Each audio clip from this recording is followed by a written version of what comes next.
God almost killed Moses, a prophet nearly struck down by disobedience. Exodus 4:24-26. Moses had just encountered God in the burning bush. He had been called, commissioned, and empowered to lead Israel out of Egypt. Miracles had been promised. Aaron was on his way. The Exodus was about to begin. But then something shocking happened. As Moses journeyed toward Egypt with his wife and son, God himself met him on the road and tried to kill him. Yes, kill him. At a lodging place on the way, the Lord met Moses and was about to kill him. Exodus 4:24. Why? After such a divine calling, why would God suddenly try to strike down his chosen servant?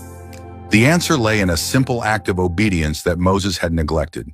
He had not circumcised his son. This was no small oversight. God had made a covenant with Abraham, a sacred agreement sealed by circumcision. Every male descendant was to be circumcised on the 8th day as a sign of belonging to God's people. Moses knew this. He was about to stand as the representative of God before Pharaoh, yet his own house was out of order. And so, judgment came. But before death could fall, Zipporah, Moses' Midianite wife, acted swiftly. Then Zipporah took a flint knife, cut off her son's foreskin, and touched Moses' feet with it. "Surely you are a bridegroom of blood to me," she said. Exodus 4:25. It was an emergency circumcision, a rushed act of obedience, a moment of desperate intervention. And it worked. God's wrath lifted. Moses lived. This story shatters the idea that calling alone protects us from consequences. Even the greatest prophet can fall when disobedience goes uncorrected. Moses wasn't immune to God's standards. His mission didn't give him a pass.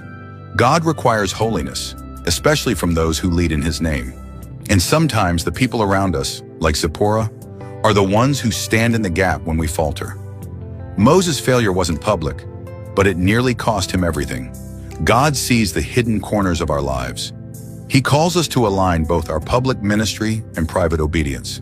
You cannot lead others into covenant if your own house is not in it. Deal with what God told you to deal with before it stops your calling cold. Holy God, search my heart and reveal any disobedience in me. Let me not rely on my calling while ignoring your commands. Give me the courage to correct what's out of order and the humility to let others help me when I can't see it myself. Let me walk in integrity before you, both in public and in private. Amen.